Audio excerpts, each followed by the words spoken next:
Operation సింధూర్లో Pakistan air బేస్లతో పాటు మన సరిహద్దుల్లోకి దూసుకువచ్చిన డ్రోన్ను తిప్పికొట్టింది మన D4 సిస్టమ్. పాక్కి వణుకు పుట్టించిన ఈ D4 సిస్టమ్స్ మన దేశంలోనే తయారు కావడం, అందులోనూ ఏపీలోని మచిలీపట్నంలోనే ఫైనల్ బిల్డ్ తయారు కావడం విశేషం. ఇంతకీ D4 సిస్టమ్ అంటే ఏంటి? శత్రు భయంకర డ్రోన్ డిస్ట్రాయర్గా ఎలా పనిచేస్తుంది? Take a look on this story.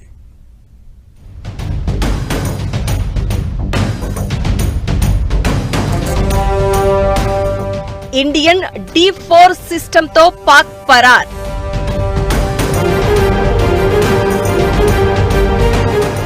Air warfare లో మేడ్ ఇన్ ఇండియా సత్తా.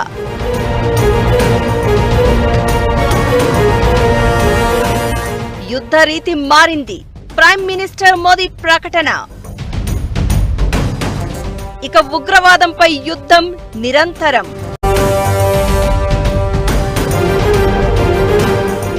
ఈ కాన్సెప్ట్ మాత్రమే కాదు, అచ్చంగా మన మేడ్ ఇన్ ఇండియా వెపన్స్ తోనే పాక్ కి వణుకు పుట్టించాం. అందులోనూ మన మచిలీపట్నంలో తయారైన డ్రోన్లతోనే పాకిస్తాన్ పిలక పీకేశాం. హైదరాబాద్ లో జామర్లు తయారైతే బెంగళూరులో రాడార్లు, బందర్లో వీటన్నింటినీ కలిపి శత్రునాశనకారిగా మార్చి పాక్ పై ప్రయోగం చేసింది భారత సైన్యం.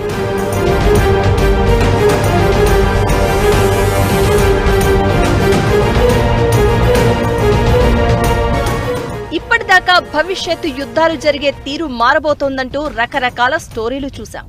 వాటిని నిజం చేసి చూపించింది భారత సైన్యం. అంతా డ్రోన్లతోనే పాకిస్తాన్ పై అటాక్స్ చేసి మోడర్న్ వార్ఫేర్ లో ఇండియన్ ఆర్మీ సత్తా చాట. అలా భారత సైన్యం చేసిన ఆపరేషన్ సింధూర్ లో బందర్ కూడా కీలక పాత్ర పోషించడంపై స్థానిక చైనా డ్రోన్లను భారత్ పై ప్రయోగించగా భారత సైన్యం వాటిని తిప్పికొట్టింది. S-400 ఆకాష్ మిజైల్స్ ధాటికి ఇవి తుత్తునీలైపోయాయి. వాటితో పాటే భారత్ ఎలక్ట్రానిక్స్ లిమిటెడ్ తయారు చేసిన D4 సిస్టమ్ కూడా మెయిన్ రోల్ ప్లే చేసింది.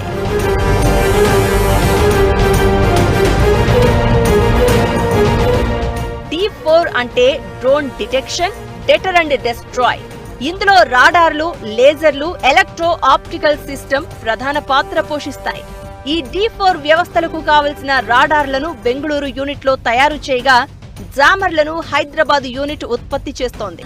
తర్వాత వీటిని ఆంధ్రప్రదేశ్ లోని మచిలీపట్నం యూనిట్ కు తరలించి మొత్తం ఆయుధ వ్యవస్థని తయారు చేస్తారు. అంటే D4 సిస్టమ్ ఫైనల్ బిల్డ్ తయారయ్యేది ఇక్కడే.